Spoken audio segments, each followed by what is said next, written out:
차지하는 나라가 전성기를 맞이한다고 볼 수 있습니다. 예, 이제 견제를 하지 않을 수 없게 됩니다. 마한으로서는 참 두 번 또 속는 그런 모습을 보이고 있는데요.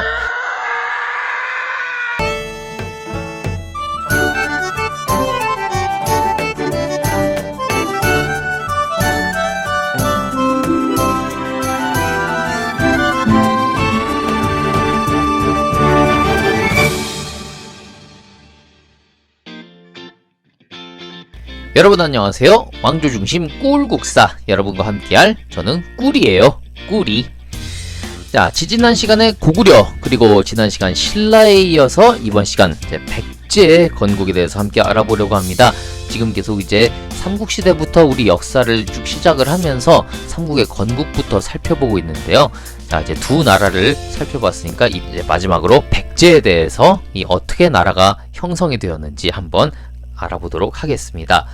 자, 이 백제 건국을 이야기하려면요, 지난 시간에 이야기했던 이 고구려 건국 이야기를 언급하지 않을 수가 없습니다. 이게 필수인데요.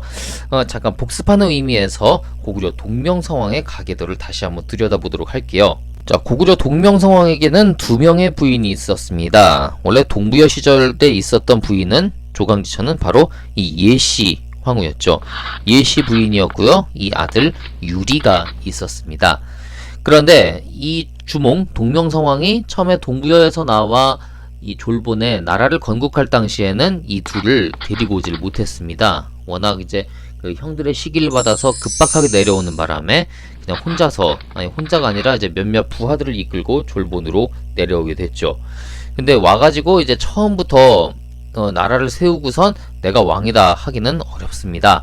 아무래도 그 지역 토착 세력가들의 이제 도움을 받아야 되는데요. 그 중에 연타발이라는 세력가가 있었습니다.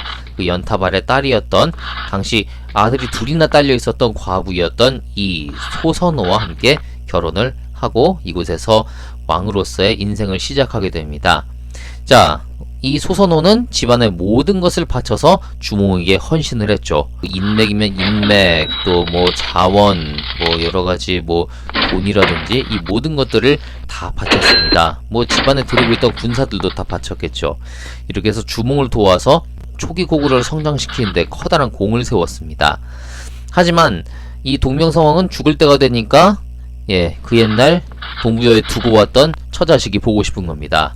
그래서 죽기 몇 달 전 이 왕후와 그리고 아들 유리를 데려오라고 했고요. 이 유리를 태자로 삼게 됩니다. 그리고 몇 달 뒤 이 동명성왕이 세상을 떠나고 결국 유리가 왕위에 오르게 되죠. 소선호와 이 비류, 온조의 입장에서는 굉장히 어이없고 억울할 수밖에 없습니다.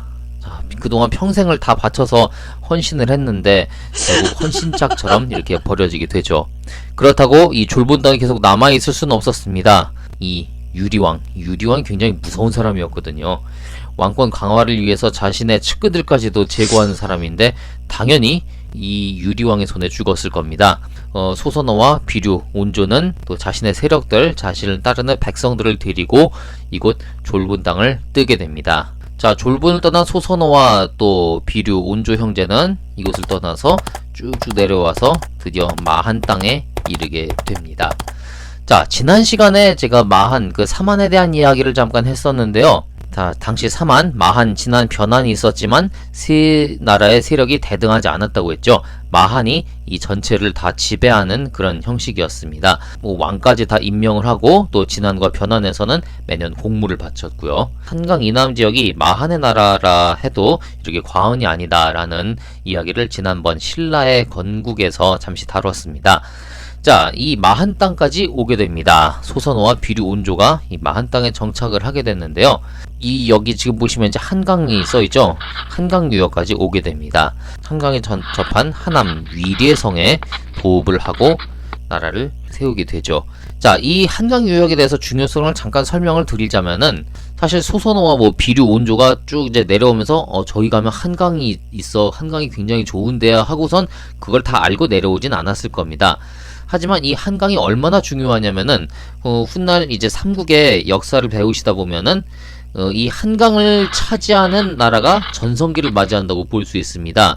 먼저 4세기 백제 근초공황 때 이 한강을 차지하고 위로 올라가서 백제가 전성기를 맞이했고요. 5세기 때는 고구려의 장수왕이 또 군사를 이끌고 내려와서 한강을 차지합니다. 그래서 충주 유역까지 차지해서 고구려의 전성기가 펼쳐지죠. 6세기에는 또 신라가 한강을 차지하고 이쪽 이렇게 함경도까지 영토를 차지하는 모습을 볼 수가 있습니다. 이 한강 주변이 굉장히 살기 좋다 보니까 많은 사람들이 모이고 도시가 금방 형성됩니다.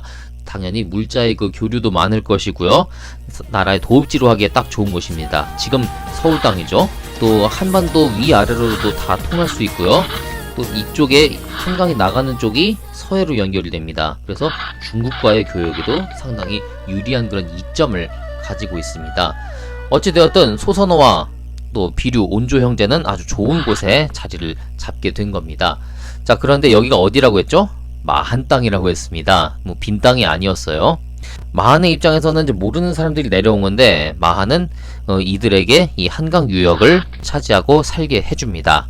자, 여기엔 또 이유가 있습니다. 그냥 멀쩡한데 그냥 외부인들에게 자신의 땅을 내줄 그런 사람들은 없죠. 자, 이 당시 마한 북부, 동해보다는 조금 이제 아래였고 한 이쯤에 이렇게 자리를 잡고 있었던 것 같습니다. 여기에 이제 말갈족이 살고 있었습니다. 말갈족이 살고 있었는데요. 이 말갈족은 농사를 못 지어요. 그래서 툭 하면은 마한 땅으로 침입해가지고 식량 뺏어먹고 사람 잡아가고 온갖 행패를 다 부립니다. 지난 시간에 이 신라 얘기할 때 여기 왜구가 이렇게 쳐들어와서 행패 부리고 그랬다고 했죠. 똑같은 애들이에요. 말갈이 이제 툭 하면 쳐들어와서 이렇게 괴롭히다 보니까 마한 입장에서 얘들이 굉장히 골치였죠. 그런데 이 소선호가 비류 온조 세력 그리고 많은 이제 군사들을 데리고 내려옵니다. 이 보니까 굉장히 힘도 좋아 보이고 또 병사들도 잘 훈련이 된 것 같습니다. 차라리 쟤네들을 이 한강 유역에 살게 해서 말갈을 막아달라고 하면 어떨까 해서 많은 방패막이용으로 소선호와 이 세력들을 이곳에 살게 해줍니다. 어찌됐든 보면 참 마한 착해요. 뭐 지난 시간에 보면은 이렇게 고조선의 준왕 세력들 이렇게 쭉 내려왔을 때도 진안에서 이제 거주하게 해주고요. 이번에 또 소선호가 내려오니까 또 이곳을 흔쾌히 내줍니다. 물론 이제 방패막이로 활용한 점도 있었지만요.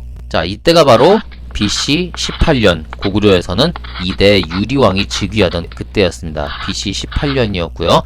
이해 10제라는 이름으로 이제 출발을 했다가 나중에는 100제로 고치게 됩니다. 자, 그런데요, 여기서 앞서 제가 이제 비류 온조 형제 이야기를 했습니다. 비류와 온조 형제가 있었는데 여기서 비류와 온조가 다시 갈라섭니다. 이 한강유역을 보다 보니까 이 비류는 그래도 나라를 세우려면은 뭔가 바다가 있어야 되지 않나라는 생각을 합니다. 바다 없이 그래도 나라를 이끌어가는 건 좀 어렵지 않나라는 생각을 했던 것 같아요. 그래서 결국 바다가 있는 인천으로 떠나게 됩니다. 이때 어머니 소선호는 어디로 붙느냐? 첫째 아들 장남을 따라서 비류를 따라서 이 바다가 있는 인천으로 가게 됩니다. 당시 인천을 이제 미추홀이라고 불렀죠. 자, 그렇게 해서 결국 이제 의견 대립을 하다가 온조는 한강에 남고 이제 비류와 어머니 소선호가 미추홀로 가게 되는 겁니다. 여기서 이제 갈라지게 되는데요. 뭐 이런 설도 있습니다. 처음에는 이 세 모자가 미추홀로 먼저 내려왔는데 여기서 이제 외침이 자꾸 이제 주변에 다른 부족들이 침입을 해오니까 비류가 온조에게 일정 세력을 떼어주고는 너 좀 저쪽 한강에 좀 가 있어라 해서 이렇게 뭐 비류와 온조가 갈라지게 됐다, 그런 이야기도 있습니다. 자, 이렇게 한강 유역에는 온조가 그리고 이제 미추홀에는 비류가 자리를 잡고 있죠. 자, 마한의 예상대로 이 백제는 이 위에 있었던 말갈을 잘 막아냅니다. 말갈을 잘 격퇴해서 마한 사람들은 굉장히 이제 편하게 지낼 수가 있게 됩니다.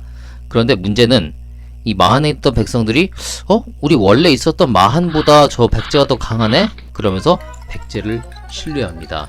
그러면서 계속 백제 쪽으로 백성들이 백제를 더 지지하고 이쪽으로 붙게 되죠.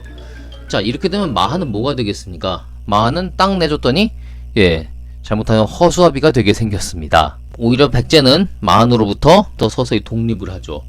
자, 지난 시간에 보면은 그 신라의 건국 때도 보면은 진안에 있던 사로국이 점점 힘이 강해지면서 마한으로부터 독립을 하지 않습니까? 이것도 똑같은 겁니다. 참 마한 입장에서는 그래요. 이렇게 땅을 떼주고 잘 살게 해주니까 점점 자기들이 힘 세진다고 자신들 배신을 하는 거죠. 이제 견제를 하지 않을 수 없게 됩니다. 마한으로서는 참 두 번 또 속는 그런 모습을 보이고 있는데요. 마한이 결국 이제 백제를 견제하게 되고요. 나중엔 점점 관계가 악화됩니다. 결국 AD 26년인데요. 백제는 마한을 침공하고 마한을 아예 다 통합해버립니다. 그래서 이 마한당 전체를 백제로 만들어버리죠. 마한은 이렇게 해서 망하게 되는 겁니다. 자, 백제가 이제 이렇게 지금의 이제 충청도, 전라도 지역에 또 경기도 지역에 이제 자리를 잡고 시작을 하는데요. 자, 그동안 온조와 비류 형제가 갈라져 있었잖아요. 이후에 이 비류가 다시 온조를 찾아옵니다. 자, 비류는 미추홀, 이제 바다가 있는 곳에 도읍을 잡고 새 나라를 만들려고 했습니다. 그런데 막상 살아보니까 미추홀이 그렇게 사람 살기에 적합한 곳은 아니었던 겁니다. 지금이야 이제 뭐 인천에 굉장히 많은 사람들이 살고 있습니다만은 그 당시 미추홀에 가보니까 바다는 바다인데 다 갯벌투성이지, 또 물은 짜고 여러 가지로 살기에 많이 불편했습니다. 농사 짓기도 어려웠고요. 그래서 이제 여기서는 못 살겠다 싶어서 다시 온조에게 와서 이제 같이 살려고 왔습니다. 뭐 그럴 수 있죠. 그런데 이때 온조가 자신의 형을 오해합니다. 형이 인천에 살고 있다가 이쪽으로 와서 자신의 왕위를 빼앗으려는 것으로 오해를 하고 온조는 자신의 형을 공격하게 되죠. 이때 비류와 이제 그 어머니였던 소선호도 함께 있었죠. 온조가 군사를 일으켜서 자신의 형과 어머니를 결국은 죽이게 되는 이런 불효를, 또 이런 불행으로 끝마치게 되고 맙니다. 자, 이 소선호 어떻게 보면 인생이 참 가엾습니다. 처음에 남자와 결혼을 해서 아들을 둘 낳았지만 금방 남편이 세상을 떴습니다. 젊은 날에 과부가 되고선 새 남자에게 또 시집을 가게 됩니다. 주몽이었는데 이 주몽과 결혼을 했더니 주몽과 결혼하고선 집안의 모든 것을 다 바쳤습니다마는 헌신짝처럼 버려지고 고향 사람들 데리고 이곳 남쪽까지 내려와야만 했습니다. 자, 남쪽까지 내려오고선 어떻게 됐나요? 결국은 자신의 둘째 아들 손에 죽게 되는 아주 비극적인 최후를 맞는 가여운 여인이라고 할 수 있겠습니다. 자, 어찌됐든 백제는 좀 이런 뭔가 누군가로부터 이렇게 피해서 내려와야만 했었던 그런 좀 가슴 아픈 역사로부터 시작해서 또 초기에 이런 어려운 그런 일들을 겪었습니다. 물론 이제 말가를 잘 막아내고 강력한 군사력을 가지고 강력한 나라를 이제 만들어 가게 되는 거죠. 자, 백제 이야기 앞으로는 또 어떻게 전개될지 또 이어지는 이야기 계속 만나보도록 할게요. 자, 지금까지 왕조 중심 꿀국사 여러분과 함께한 꿀이었습니다.